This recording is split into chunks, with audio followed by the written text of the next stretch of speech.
सौभाग्य है कि कुछ वो भीड़ आ जाओ। अभी एक दो उपनामों से आजाद नहीं गया, लेकिन हम सभी लोग उसके बाद नेटवर्क नहीं चला, हाजिरी नहीं लगी, तो आपका वेतन 30% 40% हर महीने आएगा और जिला बेसिक शिक्षा अधिकारी, खंड शिक्षा अधिकारी जनपद के ये लाचार साबित होंगे, ये आपकी कोई मदद नहीं कर पाएगा और महानिदेशक कार्यालय में आपकी सुनी नहीं जाएगी। मित्रों, ये शोषण करने का यत्न है। क्या इतनी बड़ी योजना लागू करने के पहले आप अधिकारियों को टेबल टॉक नहीं करनी चाहिए थी? हमको आश्वस्त नहीं करना चाहिए अगर आपका जो दिवस हाजिरी नहीं हो पाती है तो हम वेतन भुगतान की ये व्यवस्था करेंगे। हम 2 फांदी गन्ना अपना लाद लेंगे तब बताएंगे। जी बिल्कुल सही कह रहे हैं। इस अवधि में अगर हमारा कर दी जाएगी तो हमारा पूरा दिन जाया नहीं होगा। इसमें कौन सी हम आपसे राजकोष में वित्तीय भार पड़ रहा है, लेकिन सरकार की जो मंशा है जान भी रहा। ये केवल आपको समाज में बदनाम करने के नियत से ये फंडा अपनाया गया है, जिससे बेसिक एजुकेशन को हम निजी हाथों में दे सकते हैं। साथियों, मित्रों, हमको आपको इस चुनौती को स्वीकार करना होगा। सरकारी ग्रुप से लेफ्ट हो जाएंगे, इसके पीछे मंशा जान लीजिए क्या है। इसके पीछे मंशा ये है, जब इतना क्वालिटी युक्त आपने टेबलेट हमको प्रदान किया है, 1 क्लास का सिम हमको प्रदान किया है, तो इस सिम का नंबर अपने सरकारी। दूसरा लाभ हमको मित्र क्या होगा इसमें, हमारा अध्यापक अन्य विभाग के लोग कहते हैं नाकारा, मैं दावे के साथ कह सकता हूं कि हमारा शिक्षक समाज, अन्य कर्मचारी 8 घंटे की नौकरी करते हैं, लेकिन हमारा शिक्षक समाज 24 घंटे की नौकरी करता है।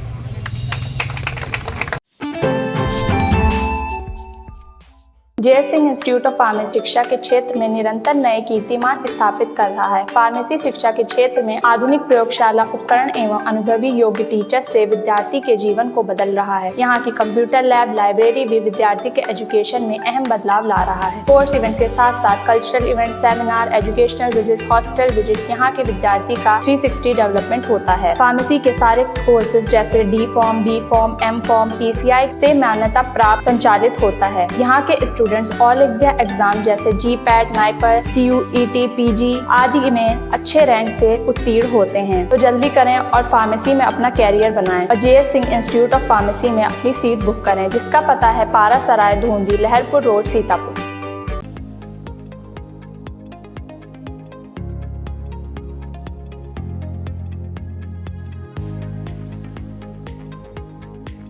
उत्तर प्रदेशी प्राथमिक शिक्षक संघ के तत्वाधान में सीतापुर के सैकड़ों बेसिक शिक्षा अधिकारी कार्यालय पर उपस्थित हैं और धरना देकर अपनी आवाज बुलंद कर रहे हैं। क्या है इन बेसिक शिक्षकों की मांगे और क्या खामियां इनको नजर आती हैं ऑनलाइन हाजिरी में, इसके लिए हम बात करते हैं बेसिक शिक्षकों से। सबसे पहले बात करेंगे जो सीतापुर के जिलाध्यक्ष हैं उत्तर प्रदेशी प्राथमिक शिक्षक संघ के रविंद्र दीक्षित जी से। तो गुरु जी, क्या दिक्कतें हैं ऑनलाइन हाजिरी में, क्योंकि अधिकारी कह रहे हैं कि आदेश आया है, उसको अमल में लाने के लिए हाजिरी आपको लगाना होगा, कुछ राहत जरूर प्रदान करेंगे।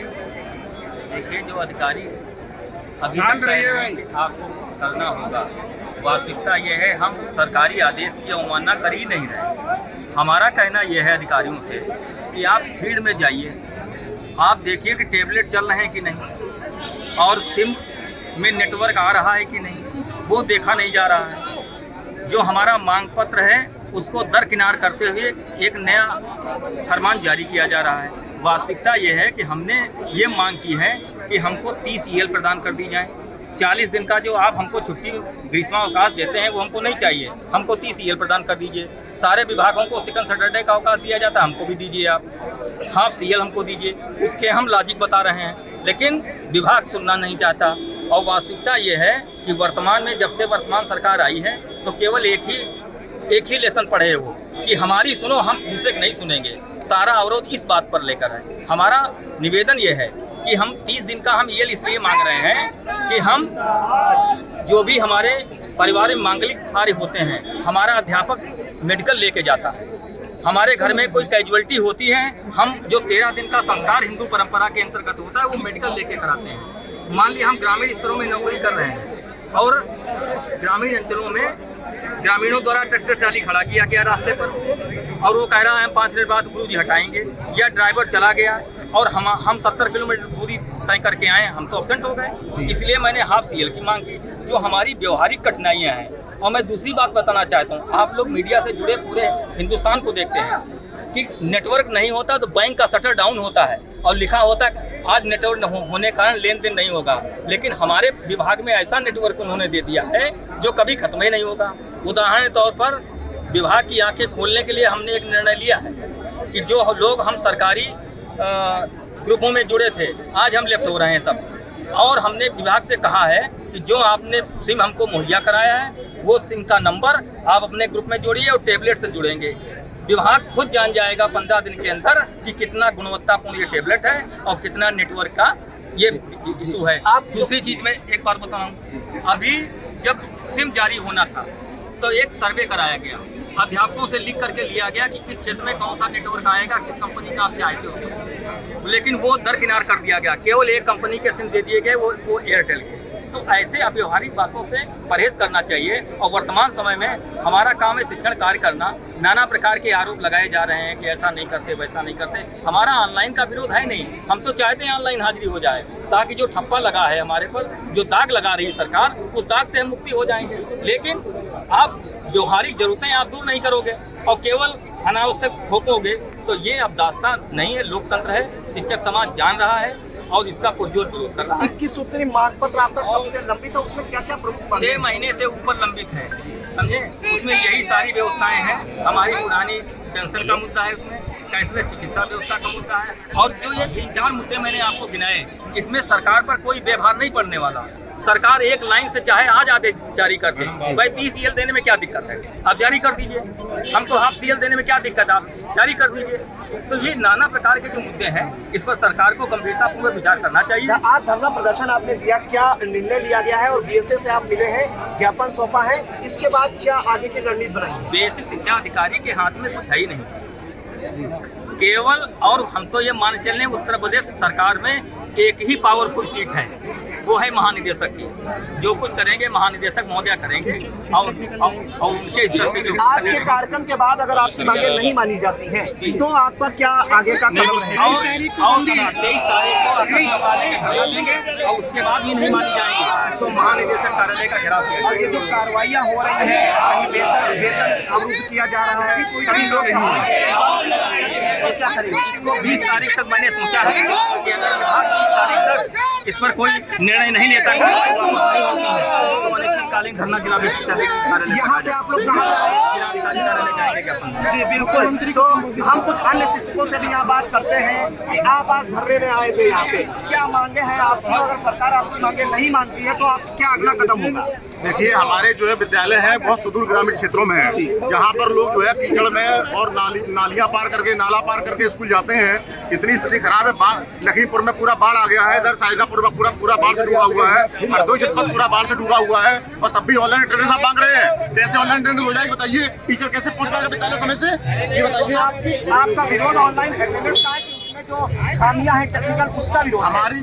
हमारी समस्या ये है कि जो उसमें खामियां उनको आप दूर करिए। हमको 15 हाफ CL दे दीजिए, 30 CL दे दीजिएगा, हमें कोई दिक्कत नहीं है, हम समय से पहुंचेंगे। और नेटवर्क आप विद्यालय में पूरा जियो फाइबर से कनेक्ट कर दीजिए, एक्सट्रीम फाइबर दे दीजिए पूरे विद्यालय में, कोई दिक्कत नहीं है। हम लोग जो है ऐप खोलते हैं, प्रेरणा ऐप खोलते हैं, तो खोलने पर क्या होता है, वो पहिया घूमता रहता है, please wait please wait please wait. अब ये बताइए, जब समय निकल जाएगा उसका तो टीचर एब्सेंट हो जाएगा, विद्यालय में होने के बावजूद भी टीचर हो जाएगा एब्सेंट, और उसका वेतन काट लिया जाएगा। इसका जिम्मेदार कौन होगा, ये बताइए। धरना प्रदर्शन के बाद आप ज्ञापन सौंपा है आपने BSA अखिलेश प्रताप सिंह जी को, उसके बाद DM को भी ज्ञापन सौंपेंगे, उसके बाद भी सरकार ने अगर आपकी मांगे नहीं मानी तो अगला कदम क्या होगा? भैया, हमारा शिक्षक संगठन जो है वो पूरी रणनीति बना चुका है कि किस प्रकार से क्या जो है कार्यक्रम जारी करने हैं। अगर सरकार हमारी मांगे नहीं मानती है तो ये क्रमिक अनशन लगातार जारी रहेगा, और हम लोग अपनी मांग मनवा के रहेंगे सरकार से। तो अपनी मांग मनवा के रहेंगे जब तक ऑनलाइन हाजिरी में जो व्यवहारिक कमियां हैं उसको दूर नहीं करती है सरकार। कुछ महिला शिक्षिकाएं हैं, उनसे भी बात करते हैं, क्या कहना चाहेंगे, क्या करने में ये बोलने को तैयार नहीं। हम कुछ अन्य जो शिक्षक हैं उनसे बात करते हैं, महिला शिक्षिकाएं हैं, कि उनका क्या कहना है। आप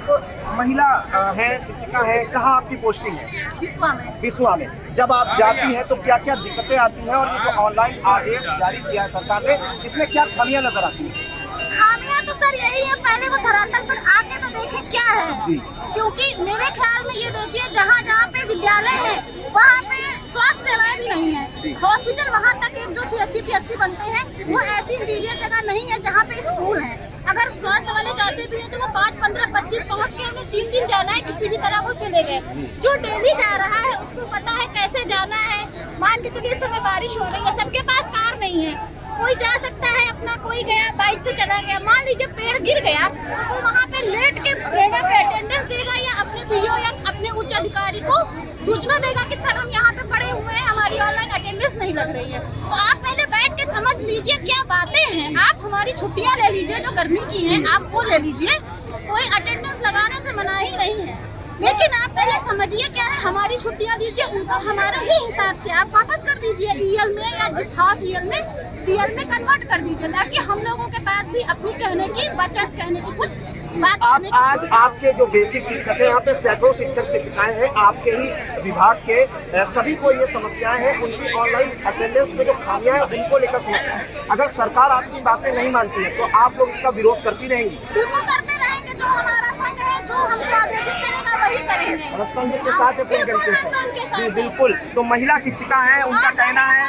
जी जी जी जी हम महिलाओं के लिए कहना चाहेंगे, कोई भी महिलाओं के लिए उठा नहीं रही है, लेकिन एक जो इमोशन लीव है हम लोगों के पास वो अनलिमिटेड रिस्टोर होती है, लेकिन एक बार लेने के बाद वो परियोजना से अपडेट नहीं होती है। उसके लिए अगर किसी के पास उसकी ट्रेजेडी होती है तो वो या तो मेडिकल ले या कुछ अपनी और CCL लेके अवॉइड करे। तो ये भी चीजें अब आप लोग कहाँ जा रही हैं? हम लोग DM कार्यालय जा रहे हैं, वहाँ जाएंगी अपनी मांग। बिल्कुल। तो ये सीतापुर के बेसिक शिक्षा कार्यालय पर आप देख सकते हैं कि किस तरह से सैकड़ों की संख्या में बेसिक शिक्षक शिक्षिकाएं इकट्ठा है, और आप देख रहे हैं कि बेसिक जो BSA कार्यालय है वहाँ पर आपको बेसिक शिक्षक और शिक्षिकाएं ही नजर आ रहे हैं। अपनी मांगों के समर्थन में यहाँ धरना प्रदर्शन किया, BSA अखिलेश प्रताप सिंह को ज्ञापन भी सौंपा, और इसके बाद ये पैदल रूट मार्च करते हुए, पैदल मार्च करते हुए DM कार्यालय जा रहे हैं। और उनका कहना है कि उन्हें ऑनलाइन हाजिरी से कोई शिकायत नहीं है, उसमें जो टेक्निकल खामियां हैं उससे शिकायत है, और अपनी आवाज वो उच्चाधिकारियों और सरकार तक पहुंचा रहे हैं। और अगर उनकी मांगे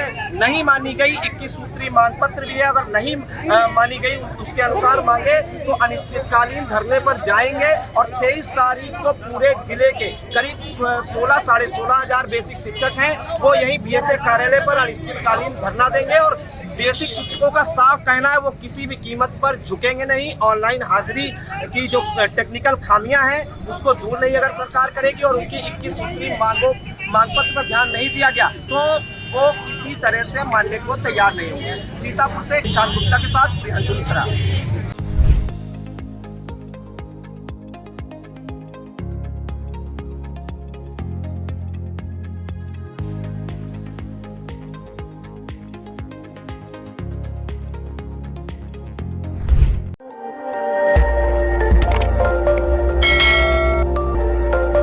खबर आपकी, नजर हमारी। देखते रहिए आई इंडिया।